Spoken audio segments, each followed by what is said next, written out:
Ali Wahana, Sapardi Djoko Damono, asli dan tiruan. Contoh kasus, wayang radio.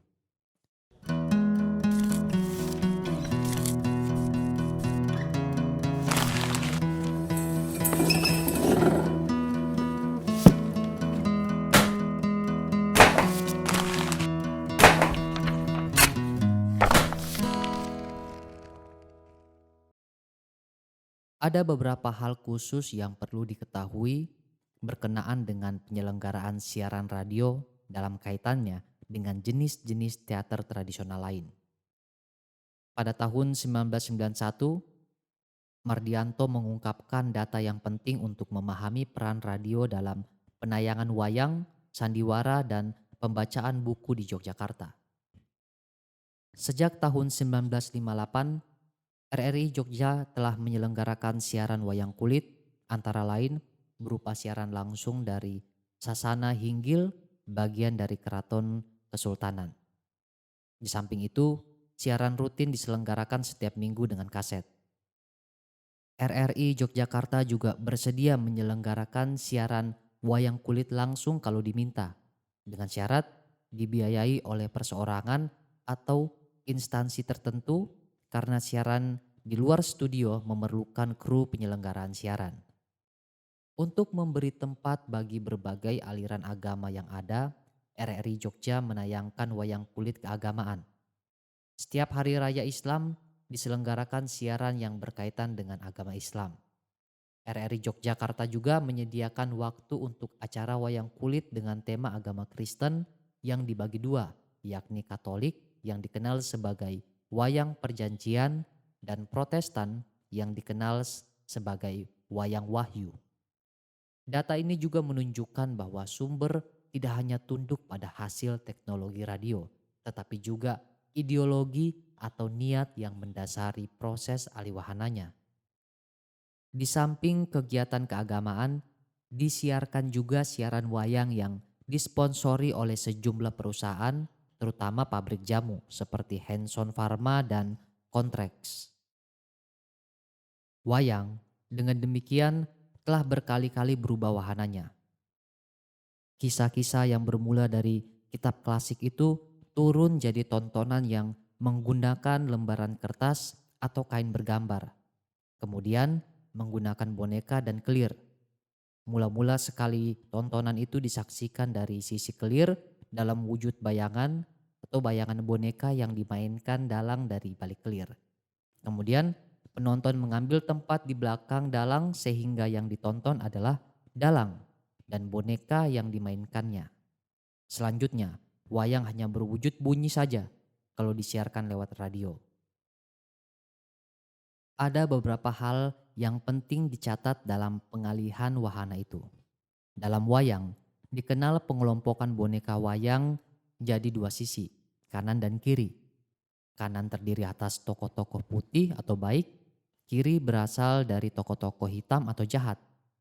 Apakah aturan pengelompokan ini dilihat dari sisi dalang atau sisi penonton? Dari sisi dalang, tampaknya tidak ada masalah. Tetapi dari sisi penonton yang menyaksikan bayangan-bayangan itu, kelompok kiri akan menjadi kanan dan kanan menjadi kiri. Masalah yang tampaknya sepele ternyata menyangkut dasar pemikiran tentang baik dan buruk. Wujud visual bayang-bayangan dan boneka tentu saja juga memberikan dampak lain bagi penafsiran dan penikmat kita ketika menonton. Dalam wujudnya, sebagai bayang-bayang, warna dan gerakan wayang menjadi maya. Untuk memakai istilah yang tidak begitu tepat, sebab bayangan-bayangan yang ada di clear selalu berubah wujudnya karena cara memainkan boneka oleh dalang dan dampak dari sinar blencong, yakni lampu minyak yang dipergunakan dalam pementasan. Blencong selalu bergerak karena angin, sehingga memberi dampak gerak kepada bayang-bayangan boneka. Blencong juga menghasilkan warna yang sama sekali berbeda dengan warna asli boneka. Dalam bayangan-bayangan yang senantiasa bergerak dan berubah-ubah warna itulah sebenarnya esensi keindahan wayang. Kualitasnya yang sama sekali lenyap ketika orientasi cara menonton dan mempergelarkannya berubah. Kembali ke ideologi kanan kiri dan baik buruk. Kalau wayang hanya berwujud suara yang dipancarkan radio, mana pula pihak yang jahat, mana pula yang baik. Ukuran semula yang berdasarkan pada penglihatan menjadi tak berarti ketika ukurannya didasarkan pada pendengaran. Namun, baik dan buruk yang telah melekat ke masing-masing tokoh masih bisa dikenali selama dalang memiliki kemampuan untuk mengungkapkannya meskipun hanya berupa bunyi. Suara Bima harus berbeda dengan Cakil, tentu saja, dan dalang harus mampu menyampaikan perbedaan itu tanpa bantuan wujud visual. Dan pendengar pun harus pula memiliki kemampuan untuk mengenali itu hanya berdasarkan pendengarannya. Wayang yang disiarkan radio sama sekali tidak memberikan kesempatan pada pendengar untuk menilai watak masing-masing tokoh yang di samping dari suaranya juga terungkap dari pakaian dan warna sosoknya. Di samping itu semua, harus diperhatikan juga masalah ideologi yang lain kalau kita berbicara masalah sponsor dalam pementasan wayang dan juga jenis teater lain. Jauh sebelum memasuki zaman industrialisasi dan komersialisasi, wayang merupakan bagian dari ritual yang tentunya tidak memasalahkan laba rugi. Ketika pinjam untuk berjualan, wayang menjadi bagian dari jenis ritual yang sama sekali lain orientasi ideologinya. Wayang pun dijual oleh berbagai pihak seperti radio dan perusahaan rekaman kepada perusahaan jamu, misalnya sebagai wahana untuk berjualan. Terjadilah proses yang rumit. Wayang menjadi wahana, sesuatu berubah menjadi sesuatu yang harus naik wahana baru, yakni kendaraan yang digerakkan oleh ekonomi kapitalis. Perubahan kendaraan itu tentu berdampak pada unsur-unsur yang membentuk wayang sebagai suatu struktur, tokoh, alur, dialog, latar, dan sebagainya. Ia sudah berubah menjadi tontonan atau dengaran yang berbeda dengan asal-usulnya. Dan karenanya harus diterima dan dinilai secara berbeda pula. Didengarkan lewat radio atau perangkat audio di rumah, wayang menuntut pendekatan dan karenanya pemaknaan yang baru. Perjalanan yang panjang yang bermula dari teks klasik menjadi dengaran yang menjadi wahana kapitalisme bukanlah gejala khas kesenian itu.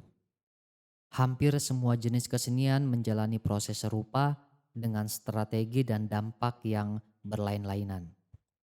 Peralihannya dari wahana lisan di India menjadi kitab Ramayana dan Mahabharata, perubahannya kemudian menjadi pegangan hidup dan agama di beberapa tempat, proses turunnya menjadi kitab-kitab terjemahan yang merupakan tafsir yang mengandung ideologi baru, dan turunannya lagi menjadi seni tontonan boneka, masih lagi turun menjadi dengaran yang menjelaskan perlunya perangkat pendengaran baru dalam upaya untuk memahaminya.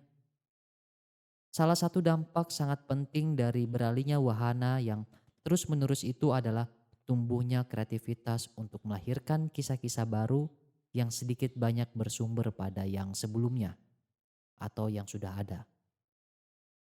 Yang baru dalam kisah-kisah carangan bisa menyangkut semua unsur atau beberapa unsur pembentukan strukturnya.